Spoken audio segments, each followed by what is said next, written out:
Okay, good day work out there. We got caught about 2 minutes short because of lightning, so we have one or two more things that we need to do tomorrow in the kicking game that we'll be able to do, and we'll get those things in.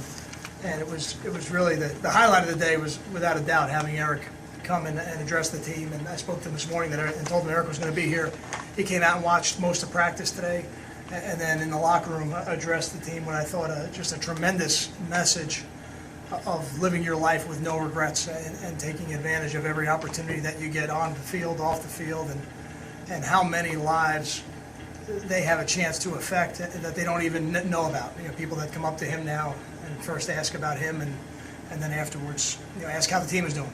And I think it was great for the older guys he played with to see him, because I know they miss him, and it was great for the younger players in our program to be exposed to him, because he was a leader on our football team, and he continues to be a leader in our family. Questions? No hints as to what you're surprised with? I cannot give you any hints. Eric has tried to get to me a number of different ways, and all of his different friends on Twitter, but I have not revealed it. But I think he'll enjoy it tomorrow, on Saturday. I guess part of that, it sounds like not a surprise, obviously, but former players and former teammates are coming. How much does that mean to you that they're coming back to see him, taking time out of the NFL schedule?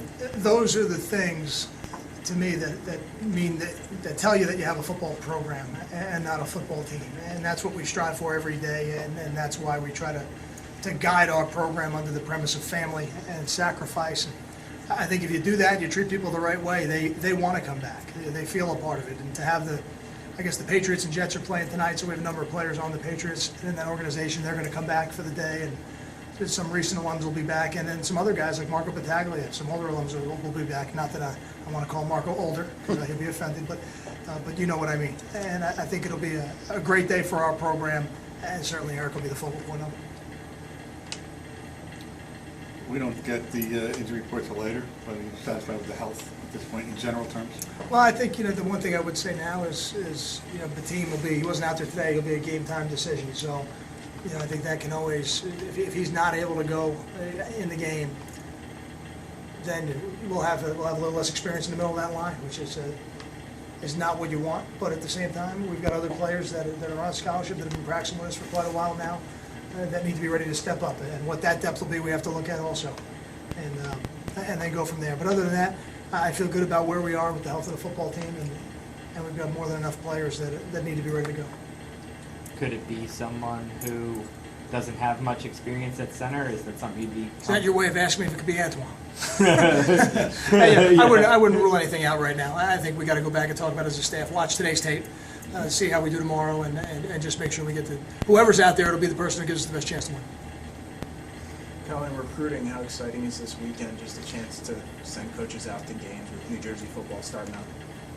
It's always an exciting time when you get to actually go out and watch the teams either practice, because I was out last Monday, I saw a couple teams practice, or get out and watch some games. We'll have a couple coaches at a game tonight, and then a couple weeks from now we'll have more out. But I think those are the things as football coaches we relish, when we get to see them in their competitive environment and really not just see the plays on the tape, but see everything else that happens in between from the moment they get to the stadium to the moment they leave after the game. Kyle Janarian didn't have the huge return last game that he had the first game, but how important was it for you to see him catch the 6 punts, or probably maybe even more if he had some fair catches, but have 6 returns, look sure-handed, look like he was past what happened to him against Fresno State? I didn't have any concerns about that. He has caught so many punts in his career, from the time he started high school, probably before high school, but I didn't see any of those tapes. I don't have any concerns about it. I think, again, nobody is going to be perfect at it. And in his first college football game, he did a lot more things right than he did wrong, and now I think as he goes along, he'll continue to get better. In terms of the special teams, Kyle, are you look at every game anticipating that there can be a game-changing play as there was perhaps last week? That's our goal. Yeah. That's our goal every game. We want to block a kick every game. I think when you play special teams and you play defense at a high level, you score. And in the first game we scored. In the second game we had an opportunity to score. We didn't take advantage of it off the block punt. So, I think every game we go into, that's our goal, and that's what we're trying to do. And sometimes the punter gets opportunities to pin a team down, like Nick did last week, and he took advantage of 2 of those. And those can be some of those big plays and game-changing plays as well. Is it trickier balancing it for you as a punt block guy, because you want to block punts, but now you have a punt returner who can be explosive? Has that been any tricky, any kind of balance there? That We've always felt that because we are so aggressive in trying to block the punt, that teams become more protection conscious, which is just another way of affecting the coverage. You know, if so you get to pick your spots. Is that basically what it comes down to? No, we try to block just about every one. Okay. Yeah, it's not very often that we don't try to block it. Okay. So, and that's just that's been our personality here, and I like it. And I think we do a good job of it. We do have returns in the repertoire, but we are much more heavily block oriented than we are return oriented. And I think when you do that, because teams really have to be blocking conscious, protection conscious in their punt team, and that slows them up a little bit in terms of getting out. So you're tempted to go back now, like you say, now that you have that guy who can do this. He's already shown a 100-yard kickoff return. We anticipate he's got explosiveness on punt returns, right? Sure. Are you shifting a little, maybe 5%? You know. I'm really not. No. I'm really not, because I think, as the punt returner, he's still going to get opportunities to make a guy miss and then have a chance to hopefully make a big play, change the field position, ultimately score. But we do, again, I'm not saying we never try return. We have returns that we use, but I still think the block punt is one of the more momentum changing plays in any game.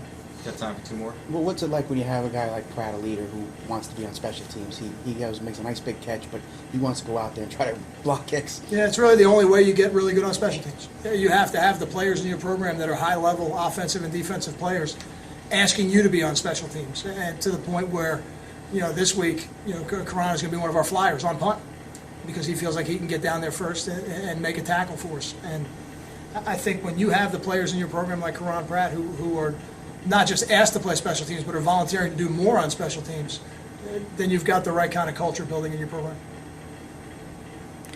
Kyle, thoughts on the Deer Barnwell in these first two games? Any progress from first game to the second game? I think there's been progress every week with Nadir, and now as we go through a season, and he has to continue to improve because every week the game plans are going to change.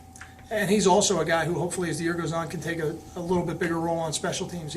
He's that dynamic of an athlete that you would like to think that as he learns the techniques and schemes that we use here, he should be able to help us. Thanks, guys. Thank you. Thanks, Coach.